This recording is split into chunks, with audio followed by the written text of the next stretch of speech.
Hi, my name is Kristen Houston and my business is Well Balanced.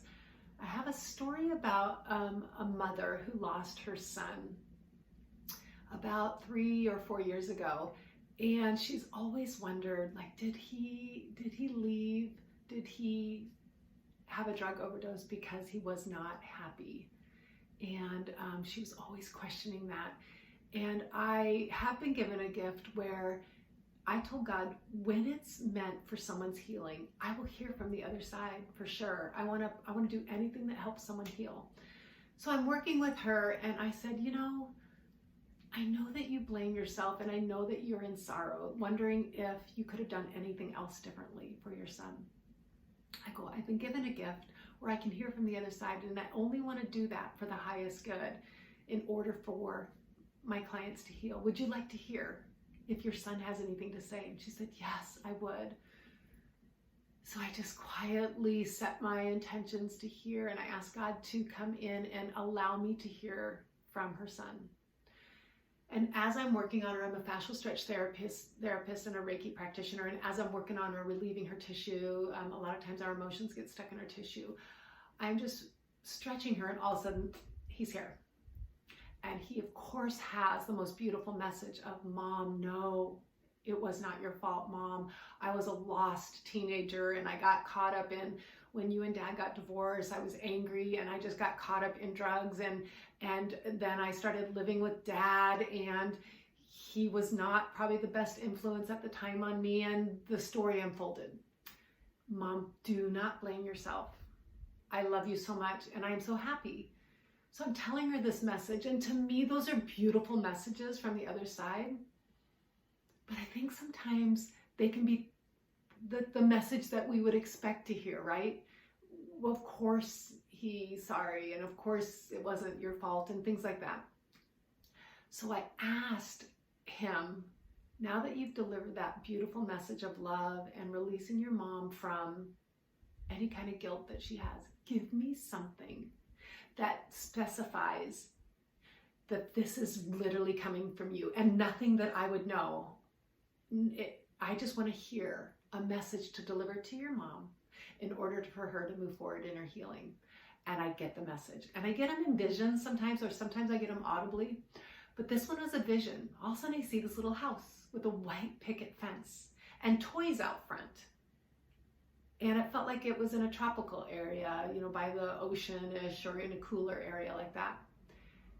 And I said, I'm seeing a vision of a little house, like a bungalow house, with a white picket fence around it, with toys out front. And your son is saying he used to love to play with his brother out in the front yard with the toys. I said, does that resonate to you? And she said, yes, we had a little white picket fence and a bungalow house when we lived in California. I said, okay, so when I get these messages, I told her, it's confirming the beautiful message that you just heard about how he is happy, and do not blame yourself. It was nothing that you did, the reason why he left this earth. It was just his timing. And so she gets this confirmation, but it still wasn't enough for her. And then I get this vision of a red car or red truck. And I said, and now he's showing me this was his favorite car or a truck. It was a big red truck. And she said, yes, my husband at the time had a big red truck and the boys loved riding in it. I said, okay. He's telling me now that those were the best times in his life, that he loved the simplicity of those times, just playing with his brother out front when you guys were still married. Was this right before you guys got divorced? He said, yes, soon after we got divorced. I said, okay. Then I got another message. I said, he is worried about you and he wants you to take care of yourself. And she said, I know, I will. He's also worried about his brother. Do you know anything going on with your other son? She said, no, he's just kind of in a difficult relationship with a young woman right now. And I said, okay. So your deceased son is worried about your son that is still living. I said, he's very worried. And he's saying that he needs counseling or something like that. And he's worried that he's going to hurt himself. And she goes, oh, I don't know. He doesn't really share much with me, but I am concerned and I will keep my eyes on him. I said, great, okay. She said, thank you so much, because that really helped her to feel that this message came through to her with the specifics of their house and and the car and the truck and the time before the divorce and all the things that I would never know on came through in order for her to receive that message of, Mom, it wasn't your fault. Mom, I'm so happy. Mom, I love you so much. It was just my time. So she got this beautiful gift. Well, next thing I know, I'm getting a call from her other son. And he's like, I'd like a treatment. And I said, oh, sure. So he came into my office and I said, so tell me, anything going on with your body that needs healing? He says, well, I want to kind of use this as like a passive therapy because I'm just going through a lot in my life. I said, perfect. I said, set the intentions in your heart for what you want healing. He said, okay. So he set the intentions and he laid there and I'm working on him. And I kept getting this message that even though he had this bright, smiley face, and he was so cute, he is so cute, he's so beautiful, just a beautiful soul, he has so much sorrow in his body. And the two are not connecting. His head is just trying to say everything's okay, but his body is suffering. And so I, of course, want to respect where he's at. I'm not like telling him anything like you're depressed or anything like that. And so I'm working with him and I said, you know what, let's do some Reiki. Let's get in and do Reiki. Let's see how God can come in and heal. So I get him all comfortable. I put my hands behind his head and I say my prayers for God to come in and do the healing.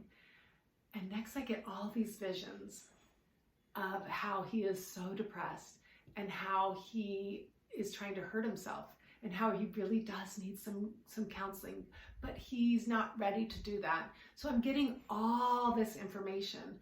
And afterwards, after we are done, I say my prayers and all that stuff. I hadn't really said anything. I sat down and I held his hand and I said, your head wants to say that you're okay and you're happy, and your body is crying out and you're trying to hurt yourself.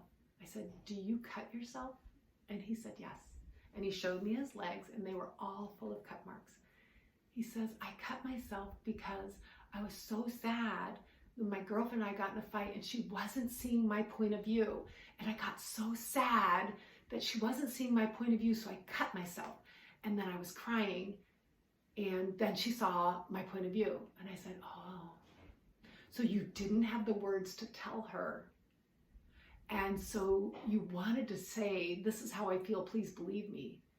But instead you went and you cut yourself as a way to say, I have no words for this. I want you to believe me. Now have sorrow for me because I've hurt myself. I said, so then it's almost like you're asking for sympathy. Now she's coming in and helping you bandage your legs and all that stuff. I said, that's not healthy. And I said, I so understand that you don't have the words to say. I go, but you really do need to seek some counseling and get some tools for getting your voice out. You have a beautiful voice. You have a beautiful story. You have a beautiful life ahead of you. You have just been through a lot of trauma, and that trauma is stuck down. And that trauma is trying to get out in sideways ways.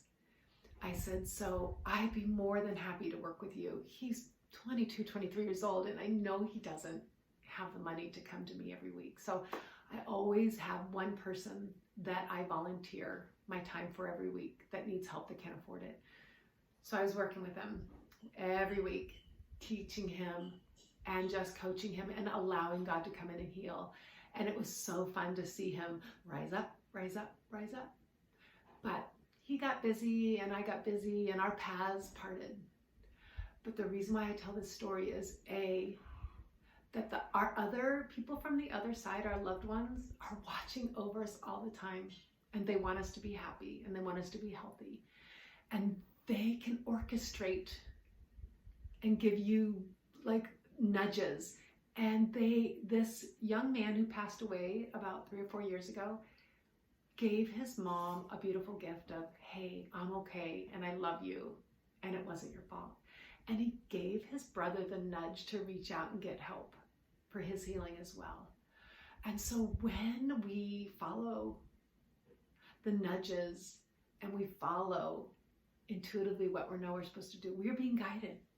And it was a beautiful story. And if you ever doubt that you aren't being guided and supported by our angels and our guides and God, take a step back and listen to these stories. I have so many of them. They're hard to put into words, but they're all over. You can go look on YouTube and just read about any of these type of things where healing can come in the most miraculous ways from our past loved ones and from God.